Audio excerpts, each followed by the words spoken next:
Okay, like Joe mentioned, my name is Andy Lombardo. I'm the tech director for a public school in East Tennessee. And a couple of just fun keynote thing or notes to make note of. Notice the Italian last name, and I have a clicker and a microphone. So I'm just going to be like trying to talk and gesture at the same time, and I'll try my best.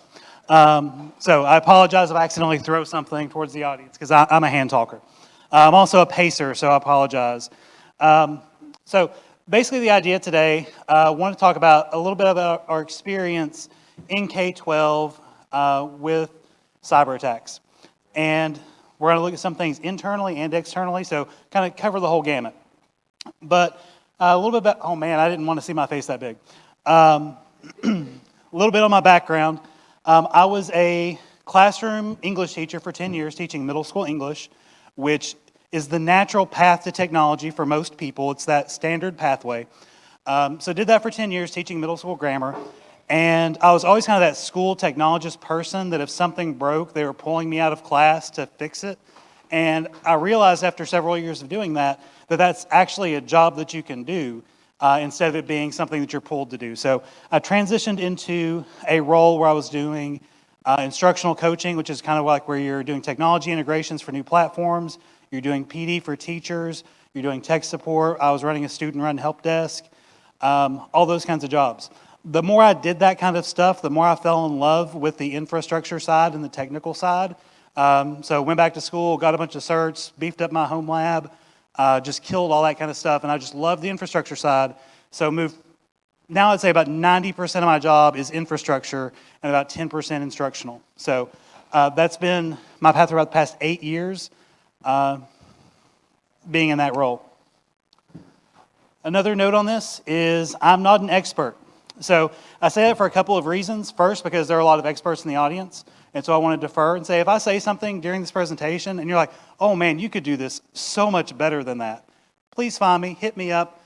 This is a low ego presentation because at the root I'm showing you things from the past 8 years, some of which are a result of things that I didn't configure correctly or that we didn't think about or we didn't consider. So low ego, please give me feedback. I included socials and stuff on all this. Reach out. Reach out to your local schools. So schools are very resource constrained when it comes to cybersecurity. Most schools, I've not checked in a few months, but the last time I checked, the only 2 school districts in the state of Tennessee that have a dedicated person on staff who does something with cybersecurity in their title were Memphis and Nashville. It's possible Knoxville does, but at the time that I checked last, just those 2 school systems. So very resource constrained. Along those lines, 73% of educational technology leadership staff who are responsible for student data privacy or student data security do not have that role listed in their job description. So if that tells you kind of how big that gap is, you can only improve what you measure. Most school systems don't even include that as a measurement in their job descriptions for technology roles. And that's from a national survey. 17% of EdTech leadership staff have never received any privacy training. Of the ones who have, 25% had to pay for that training out of their own pocket. So that kind of sets the stage for where security is prioritized when it comes to K-12. And unfortunately, one of the attitudes that kind of feeds into that, I've talked to superintendents before who've kind of, especially after the Colonial Pipeline ransomware attack a few years ago, I heard from several superintendents who said basically, well, if a multi-billion-dollar company can fall victim to something like this, then why should we even try? And so that's kind of the attitude they're trying to combat. So another part of this is that leads to people in these technology leadership roles gathering up security as other duties as assigned. So depending on the day, I may be doing something that's more of a security analyst role. So like I usually start the day investigating SIM alerts. Later in the day, I might be writing policy. I may be sitting in on a disciplinary meeting. I may be doing life cycle renewal. I'm literally maybe on a ladder pulling structured cabling. So any given day, that's what the life of an educational technologist looks like. Okay, a little bit about my environment. before we get going with the specific attacks. Where I'm at, we have about 6,500 end users.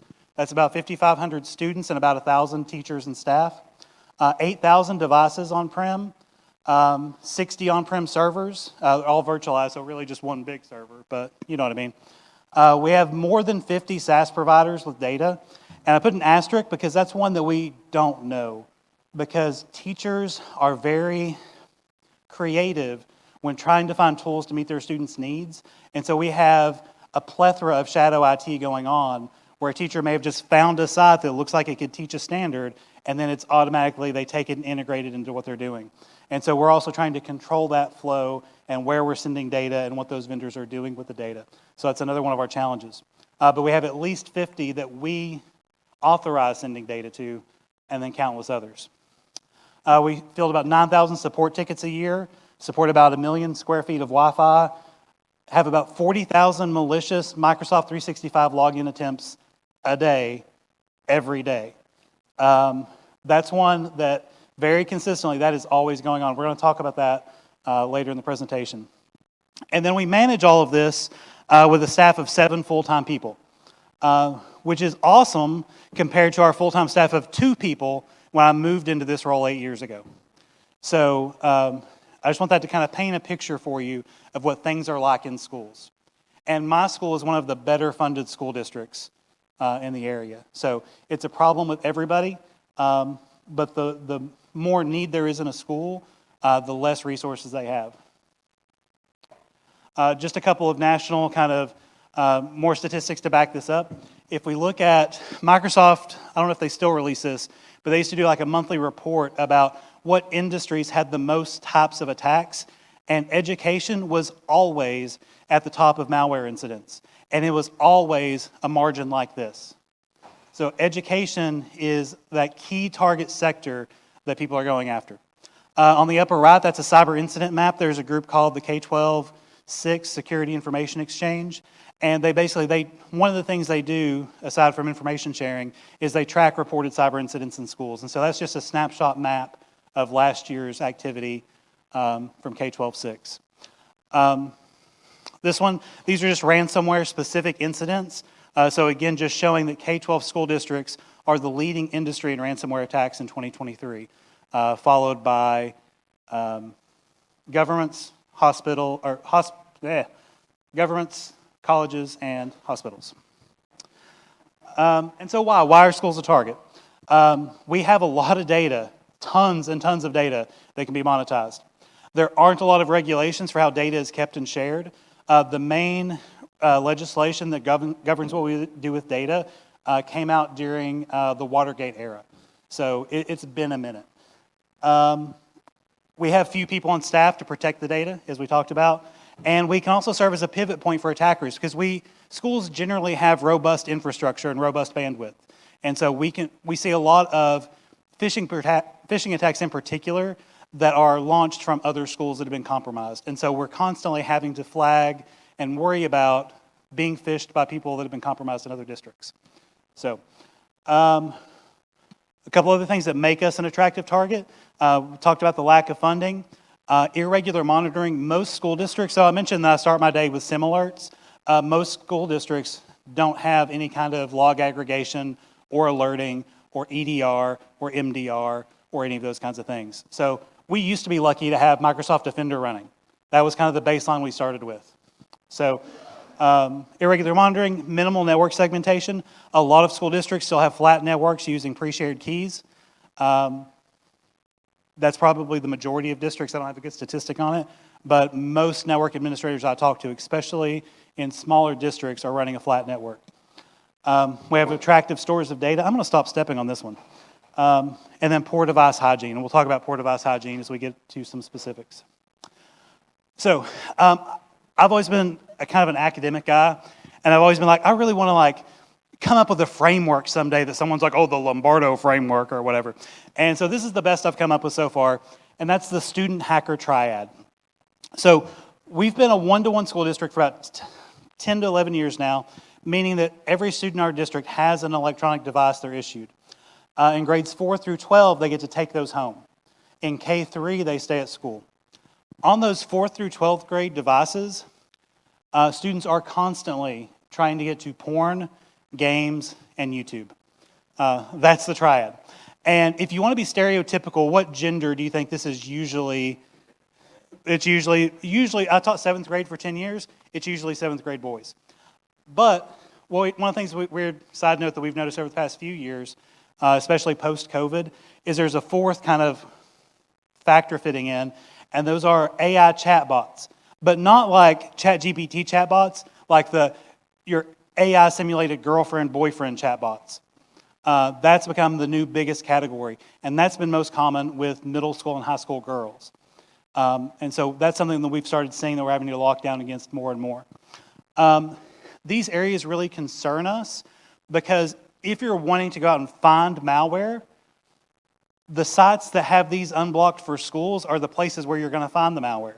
And so we really have to worry about student device hygiene and student device security. And the fact that we've got basically 3,500 kids at any given point actively trying to circumvent the defenses that we put in place.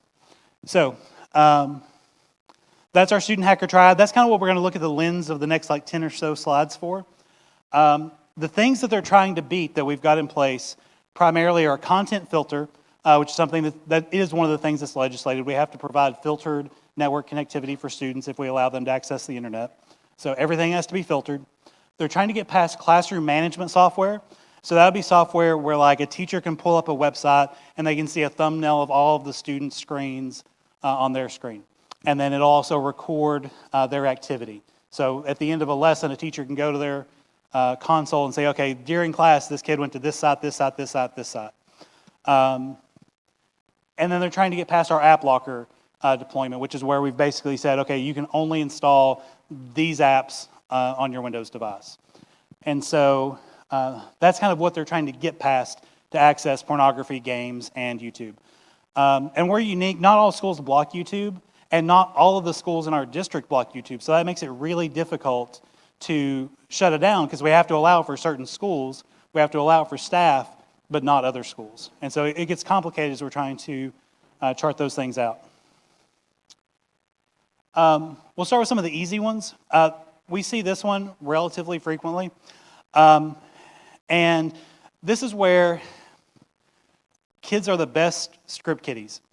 And so there are tons of GitHub projects where basically you can have a site where you can spin up something generic like a travel blog, like Pilgrim Pete.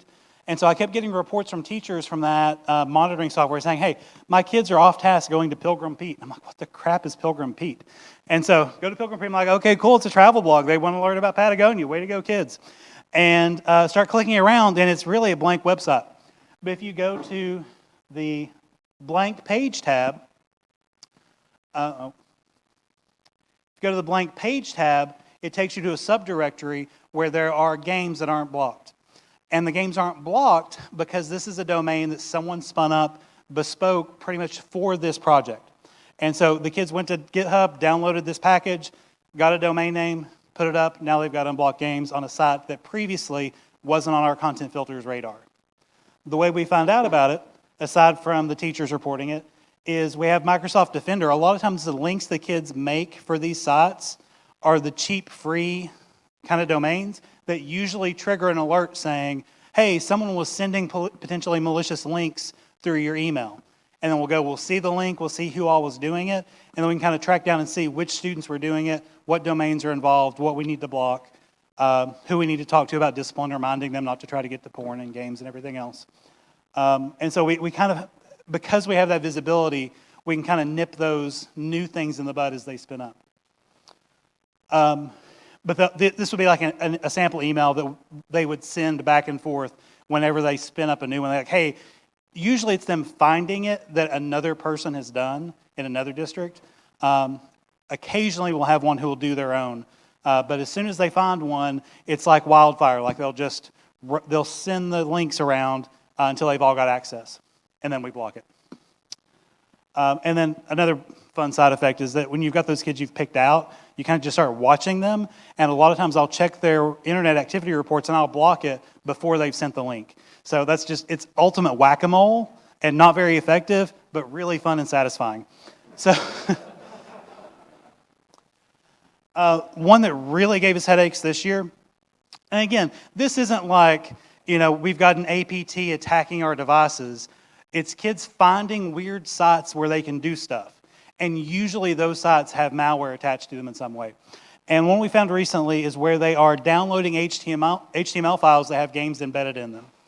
And so we can't just block that in the content filter because it's a locally saved file. And so we had to leverage our mobile device management to say you can't open anything that's not a website in our web browser. And so that cuts out things like being able to open PDFs. And so now we can't open PDF in our web browser because we had to block it so students wouldn't download HTML games and run them like this. And it's a really kind of organized affair. So like whenever they'll spin one of those up, you can see where it's kind of ground zero going to all these different student email boxes. And we can watch it spread from school to school. So you can see like, a kid at school A is the one that originally sends it out, and then they have a sibling at school B, and then you watch it spread there. It's like some kind of like epidemiology, like virus tracking kind of thing. Again, kind of satisfying, especially once you watch it blocked and see the kids go, ah! But very organized. So this last one with the HTML files, basically there's a Google Doc that was circulating online for free, and it was just a compiled document of it was 38 pages of links to HTML games. And we initially started, we were like, okay, how are we going to combat this? We initially blocked the document, we initially blocked the domain that a lot of the games were to, but with 38 pages, that was thousands of things that we had to explicitly deny list. And notice, this is fun too, that they put, this is a completely free document. If you paid money for this, demand a refund to the person selling it to you. Because we have seen kids do subscription-based access to these kinds of tools. Yes, both at a very sophisticated level, like taking Stripe payments, but also we've seen some like school-specific ones where it'll be like amongst their friends, where they'll email all their friends and say, hey, I found this new site. Give me $5 at lunch and I'll give you the link. So, I used to sell like gumballs at lunch, and I thought I was hot stuff. But they got it going on. Another recent one that's kind of fun, GitHub is where most of this stuff is coming from.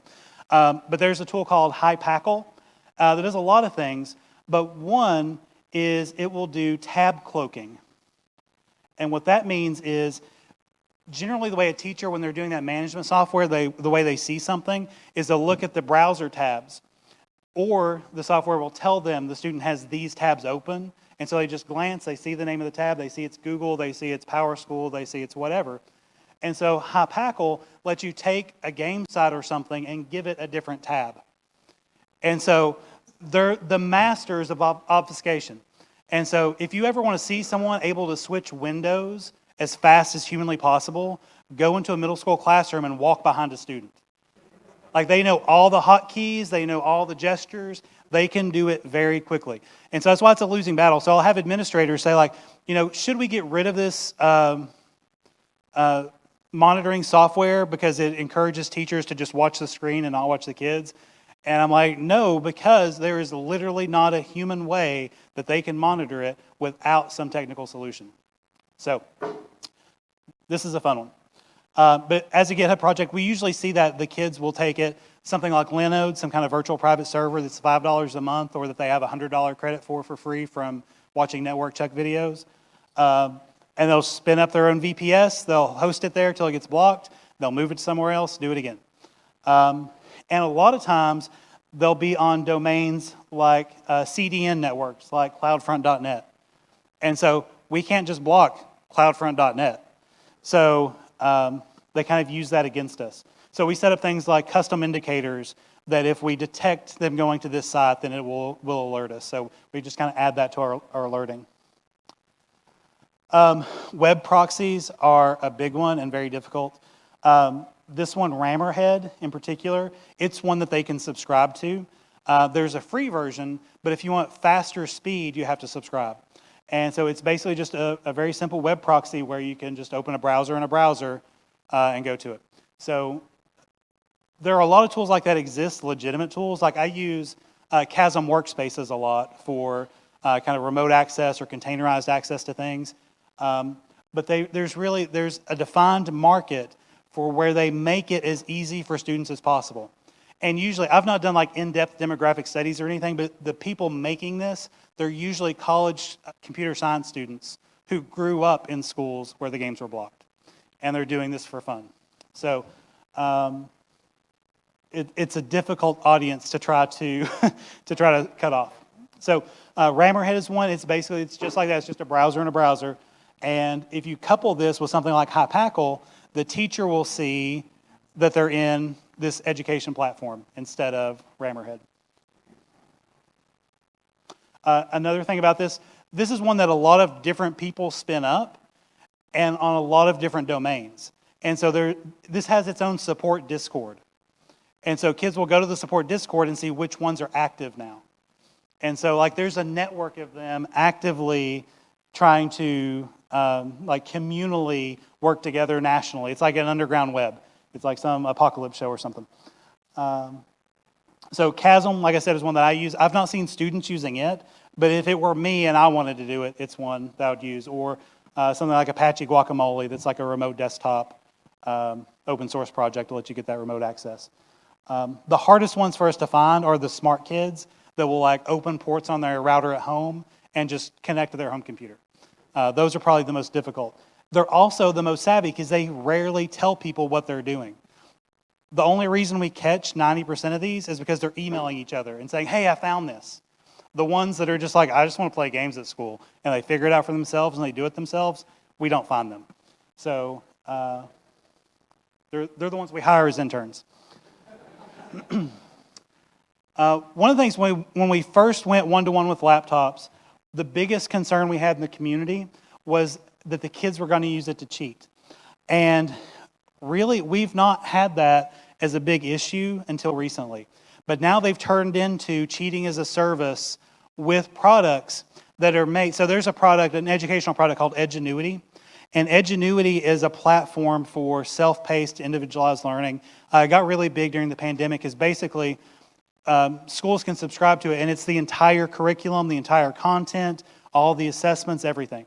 And this company, EduPlug, you can subscribe, and it will give, basically it messes with the JavaScript based on how the site was designed, and it gives you answers to all of the questions. And so you just pay a monthly fee, and this is used very heavily. We have a virtual school. It's one of their core curriculum components. And so if you've got a kid that's in a class that uses Edgenuity for the primary curriculum, and they pay their $20 a month, they can finish a course and get high school credit for the course in that 1 month because it's self-paced and asynchronous. And so that's kind of an extreme example, but we do see a lot of different Chrome plugins or Chrome extensions where they've been designed to mess with the JavaScript to be able to find the answers that are hidden from the main site. That used to be a problem with our learning management system, Canvas. They used to have a feature where all of their quizzes you could basically do. One of the things we have to do very low tech is we block the inspect tool and the developer tools because we have kids that could go into Canvas and just be like, they could see the answers just by doing inspect element. And so we had to block that. So many things we have to block. Yes. Right, yeah, and very easy. And so the most frantic teacher calls I've ever gotten are when kids would go into, and they can't do it now because we block developer tools, but when they would go in and they would edit and they would go into their grades and change their grades, they'd be like, look, I'm hacking my grades. And then all their friends are like, oh, he hacked his grades. And they'd go home and tell their parents, I saw so-and-so hack their grade, and they just changed it on the website on the HTML. So, I've had phone calls like at 9 o'clock at night from a teacher that's like, I heard from this parent that they heard from this parent that they heard from this parent that their kid hacked PowerSchool. And that's not a lot to go on when you're like, okay, how do I start this investigation? That's where we do a lot of in-person interrogation. So that's usually how we find a lot of information when there's something new coming around. Probably the one that vexed me the most recently is we don't allow students to connect BYOD devices to our Wi-Fi. So even though we're maybe because we're a district that has laptops with every student, we want to minimize the time the students are spending on electronic devices. We think they should spend less time during the day instead of more time on a device. And so we don't want to encourage them to be on the phone in the hallways, during breaks, at lunch, things like that. So we don't allow personal devices. And if you've ever been in a modern school, most of them are large concrete Faraday cages. So if you get past the windows, there's no network connectivity. No Wi-Fi, no 5G, none of that. So if there's one thing that, if you don't know anything about teenagers, Wi-Fi is a requirement for life. So they take it very seriously when they can't connect to Wi-Fi. And so some students also are lucky enough to have parents who live in the school district. Those parents who live in the school district sometimes want to be able to communicate with their student over the phone through text messages during the day.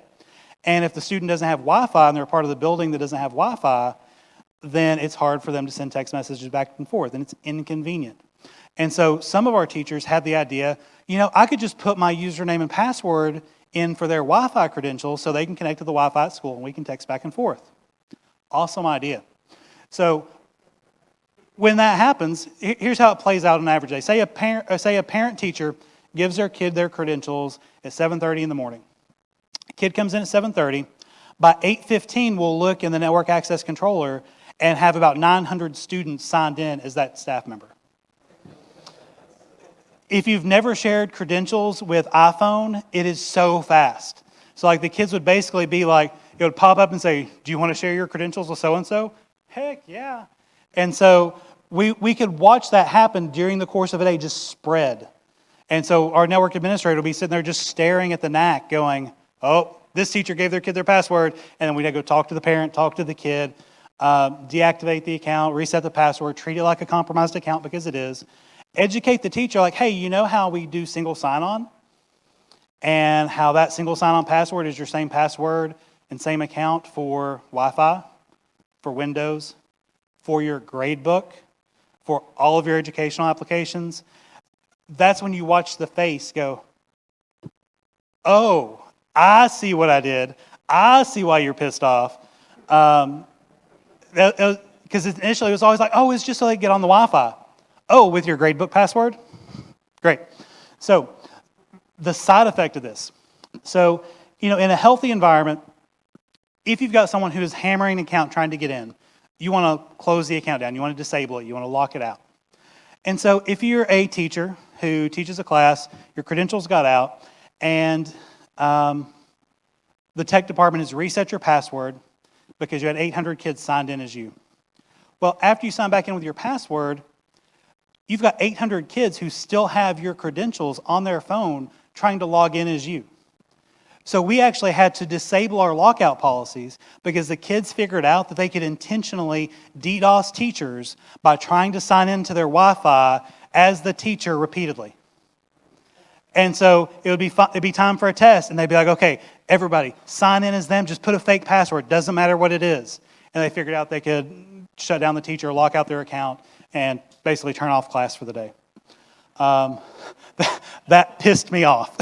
So there were a lot of discussions that week. And so this is a period we refer to as the Wi-Fi war. It's settled down now. We've talked about doing solutions like having dedicated Wi-Fi spaces, but basically all the solutions to this problem were behavioral in terms of like, how do we expect students to use Wi-Fi in the school? Where do we expect them to use it? On what devices?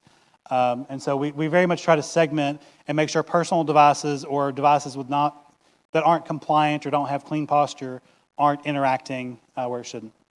So, I need to move a little faster. Another fun one, this is a really impressive one. This was before my time, but I was involved in it kind of on the peripheral. And we used to use a password formula that was very formulaic. And the pieces to make up that password were on every student's schedule. And so what happens, if you're not familiar with kids, during the summer, they get their schedule, and everybody wants to see who's in whose class, see who's together in class. And so they instantly go to Instagram, post pictures of their schedule, and share that publicly with everybody. And while that's going on, we have another subset of students who were actually very academic. And they were very hardcore set on who is going to be valedictorian. And they were especially set on that because they were in like 7th, 8th grade. They were young kids. They're planning ahead. And so they made a massive spreadsheet where they put credentials for as many students as they could find. And they would go through and they would see what classes those students had registered for the following year to see what amount of quality points were associated with those courses so they could plan their schedule based on getting maximum points to have the best chance of being valedictorian. Which on one hand is really impressive, really nerdy, and oh my gosh, get a life. So, but at the end, they had a spreadsheet with hundreds of students' names and their credentials to log in to see their grades, their schedule, everything else. So, like I said, before my time, but very impressive. The only tools they used were Instagram and Excel. Ooh, that was a dangerous one. All right. Last thought on the student part before we move to external attackers. If you've not seen this yet, this is going on in your kids' school probably today, if you have kids. There's a new TikTok trend called GPA. Oh, cool. It doesn't work. Basically, kids have started shorting out their Chromebooks and laptops by sticking either paper clips or pencil lead in the USB ports. And they'll do that till it sparks and starts to smoke, and they'll add paper. And there have literally, in East Tennessee, there have been students arrested and charged with arson this week because they've set fire in their classroom. So, it's fun. If you know an educational technologist, hug them this week. Yeah, that's all behavioral. It's all, so my sysadmin's in here, and he joked yesterday, he's like, they're going to be opening tickets saying, can you put a technical control in place to stop them from doing this? And it's like, can you smack their hand before they set a fire in your room? Yeah.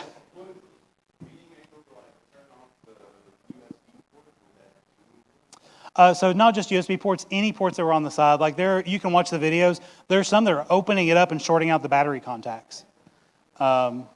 So it's pretty extreme. This is a this week issue. Like I just added this slide last night. But we had 3 students suspended yesterday over doing this. Yeah. What's that? Excellent. So it is going on. It is. This isn't one of those like fear, uncertainty, and doubt horror stories. Like it is going on in schools today. Yeah. I'm guessing attention, doing it for the clout. That's my guess, or to disrupt class. Is there another? Do you know a better explanation? That's just what I assumed. I've not gotten into the underbelly of it, but.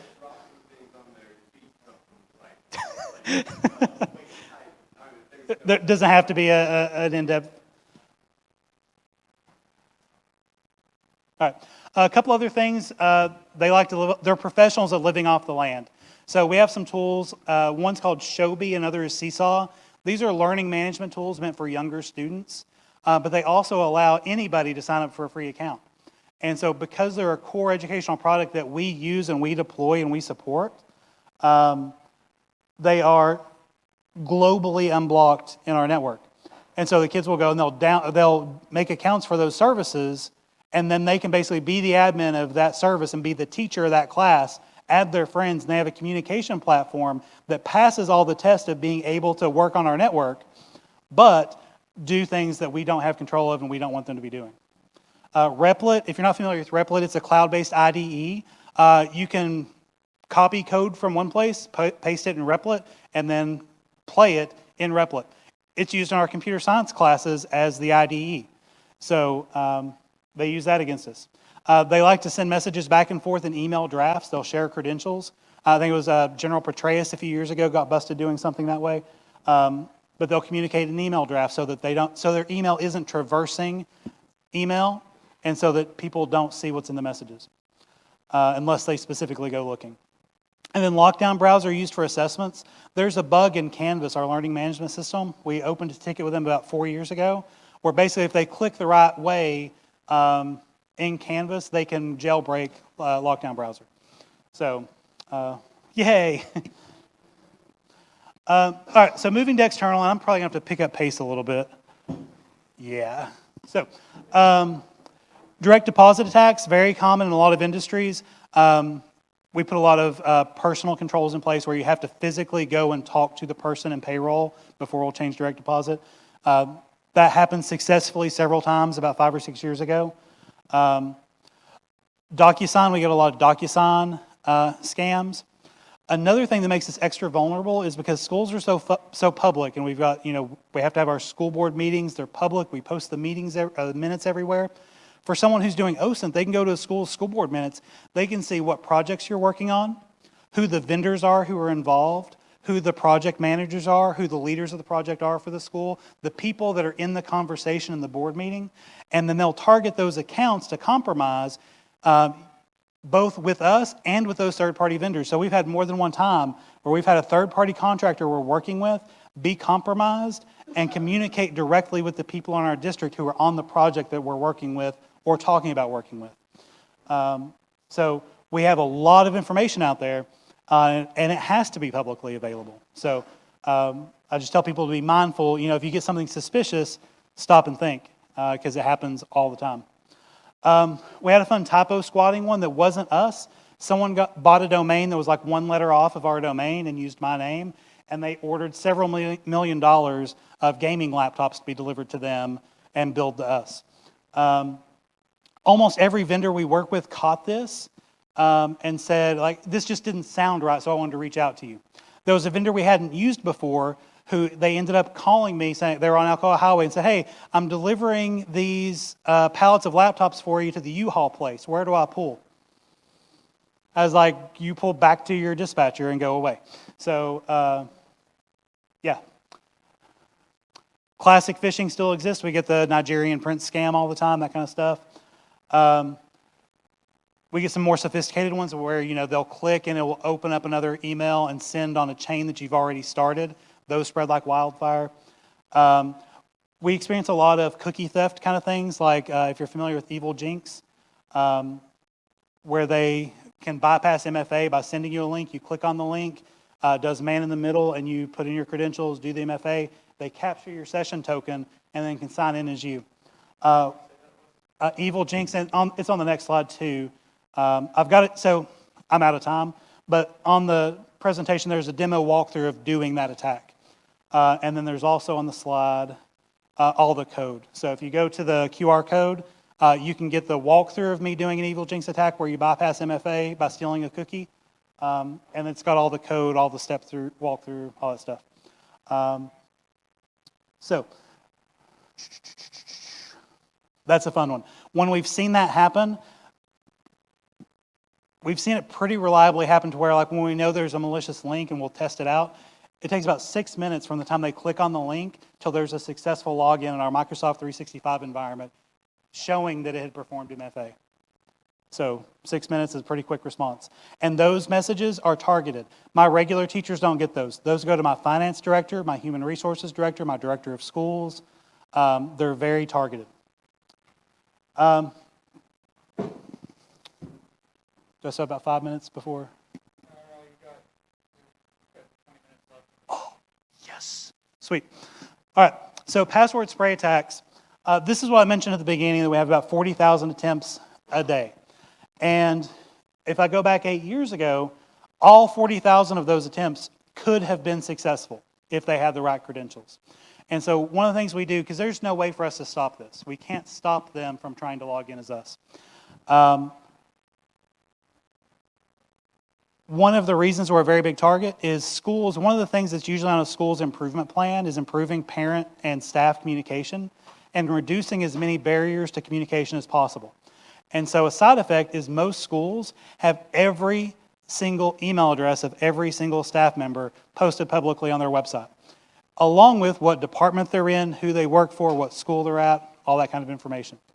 So we just get hammered with these. And so the best way to attack these is to really kind of filter it down. And so doing things like turning off legacy authentication, blocking logins from outside the U.S., all kinds of stuff. So we do all those things, and we can whittle it down from 40,000 to about 600.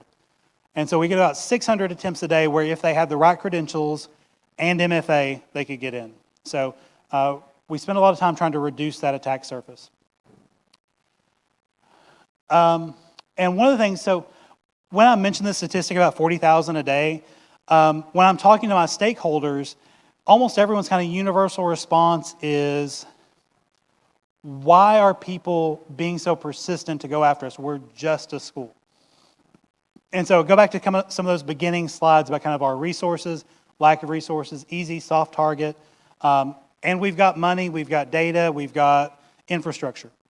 And so that makes us an attractive target for people. And it's also not a heavy lift. And so one of the things with a password spray attack is it's very easy to conduct a password spray, especially if you're a district that has all of your email addresses on the website, because you can scrape your website, get a huge CSV of email addresses really quickly. And so say I've got these 4 people here, I want to password spray these 4 accounts. This makes for a really good, easy demo if you ever want to show somebody. But pick a common password. If you're really, really investigating, we do have I been pwned. And so like we see like when our accounts are involved in breaches, if someone is correlating that an account has been breached in the past and they can potentially get a list of higher likelihood passwords that they can attempt. Or they can just pick the generic passwords like password 24 or whatever and match it up with our CSV, and it's really just a one-line Python command to run a password spray attack against Microsoft 365 as all of the users in your CSV. So yes, it's like a why are they attacking us, but the lift of them attacking us is a very low burden for them. It's not difficult to do something like a password spray attack, especially if they got your email addresses as part of a larger breach or a larger data set. They're not doing anything special. They might have a CSV with thousands and thousands of usernames, and they're just trying to hit one correctly. So it's a simple one-liner. One thing I forgot to mention at the beginning, I forgot to shamelessly self-promote myself. I have a blog called EdTech IRL, which is most of the links in here are going back to my blog, and most of these have step-by-step walkthrough instructions on how to do like the password spray or the evil jinx attack. So we run that command, and basically we can now put like this, where it says, okay, this one invalid, invalid, invalid. Oh, Kim Deal has password 24 as her password. So very simple, not intensive, easy to pull off. Shift gears a little bit, and one that's really kind of heavily in the news right now, you may or may not be aware of, but PowerSchool is the largest student information system provider in the U.S. Roughly 24% of students in the U.S. have their information in PowerSchool somewhere. The way PowerSchool works, some districts are self-hosted, some are cloud-hosted. It's a mixed bag, but roughly 1/4 of students in the country are in PowerSchool. Back in December, late December 23rd, 24th, bad actor had compromised an account of a contractor, third party, who had credentials to log into PowerSchool's support platform. And they logged in the support platform. MFA was not enabled as a requirement for people to log into that support platform. Couple that with this awesome fact that there was a remote access feature in the support platform that allowed PowerSchool to remotely access district data, even if they were a self-hosted on-prem school district. And so, no MFA, person signs in, they have access to a remote access tool that can connect to those school data tables, and they exfilled all day. Tons and tons and tons of stuff. Not every school district in the country was impacted. I don't know if I can say most, but most basically. Virtually every PowerSchool, I've talked to maybe like 24 PowerSchool districts, and 2 weren't impacted. So lots of people impacted. And what was impacted, they dumped the contents of the entire students table and the entire staff table for the entire retention that is in PowerSchool. And so for most districts, that goes back to the day they signed on with PowerSchool.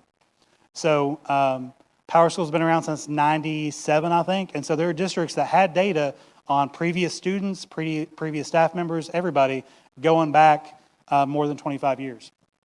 It's suspected that this was a ransomware as a service attack because there had been an initial compromise back in August and then no activity till December.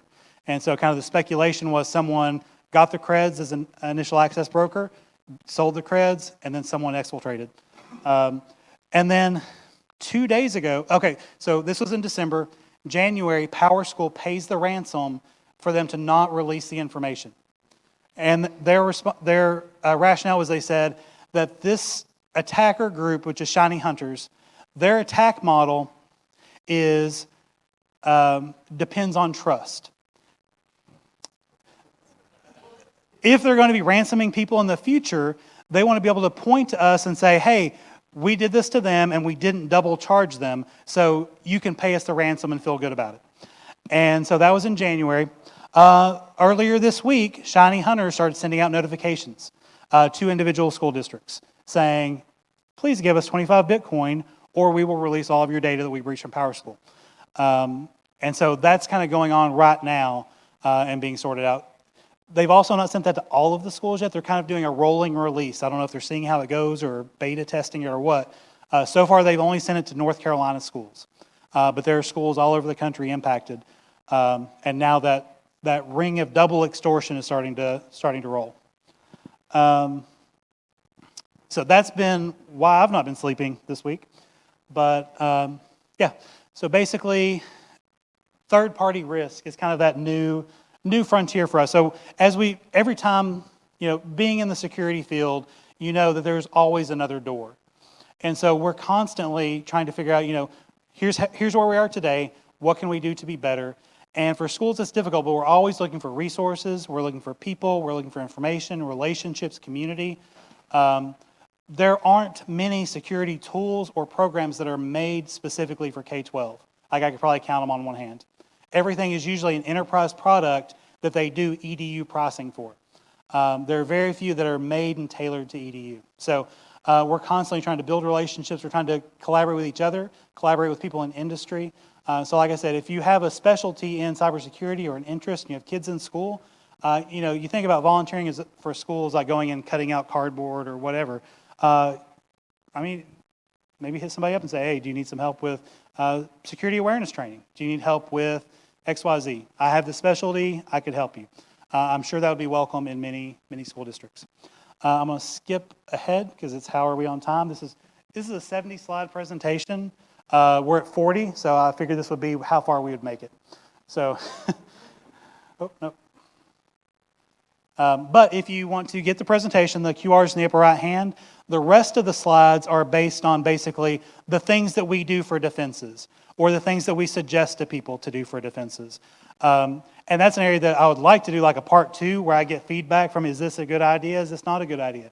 Do you have a better idea? How could I do this more effectively? So feel free, grab the presentation.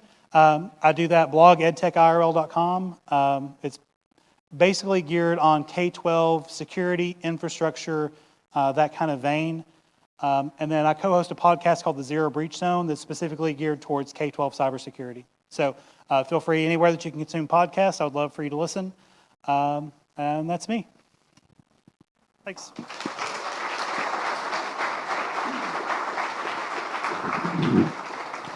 We've got some time for questions, so, okay, I saw your hand first. So going back to the Wi-Fi wars section, have you had any of the little evil geniuses set up a rogue AP? No, we have not. Grab creds. So we do have some AP rogue detection. We've not seen that yet. I've got a Wi-Fi pineapple in my office, so I keep waiting for a chance to get to test it and play with it. But we've not caught it yet. So It's still in dwell time. yeah. Now we have seen, I hadn't thought about this one. We do have kids, how in your hotspot on your phone, they'll make a network with the name of our school network. And that way, if they are within Windows, then people will think they're connected to our network. Then on the flip side, more nefarious, they'll use curse words or slurs as the Wi-Fi names. And then it becomes like we've gone through with like the Wi-Fi antenna to see what networks are like going up to kids and being like, who's broadcasting, whatever. They do that. What's that? Yes, thank you. I've been out of education for a bit. Is it too late to go back to pencil and paper? So laughter, yes, but there is a movement in education of schools swinging back, partly due to money, because when COVID came around, there was just buckets of money for schools for technology. Now that that's dried up, most schools that went one-to-one devices during that period don't have a recurring funding source to fund continued device usage. So a lot of schools are investigating how they're going to swing back a different way. And I went to a conference a couple weeks ago. There was an AI conference. The whole thing was AI. Every stupid session was on AI. And there was one company who was a paper pencil company about how to use AI for paper pencil assignments. So, but yes, that is it is a hot topic in education right now. Yeah. Do you ever run into students creating a QR code and posting them around? So, yeah. I'm waiting for that because teachers post QR codes everywhere. And I almost put a Rickroll QR instead of the slides and was going to have like a slide 1 is Rickroll, slide 2 is the actual presentation. But yeah, I think that's going to be a soon.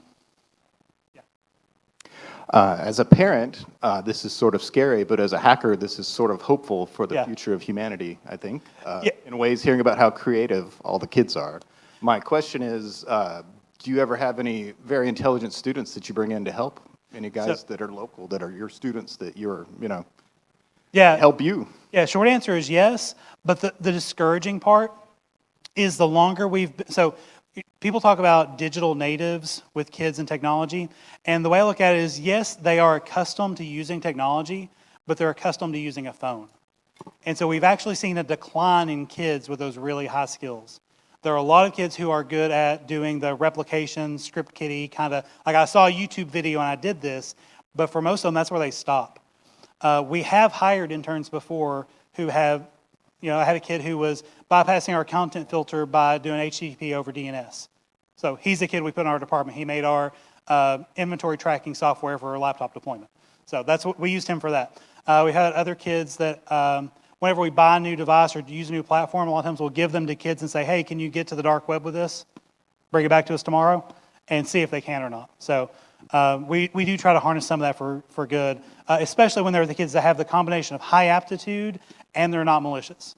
Those two things don't usually, it's usually the lack of the high aptitude, unfortunately. So, or I'm not seeing those kids because they're so dang good. That's the other part. Yeah.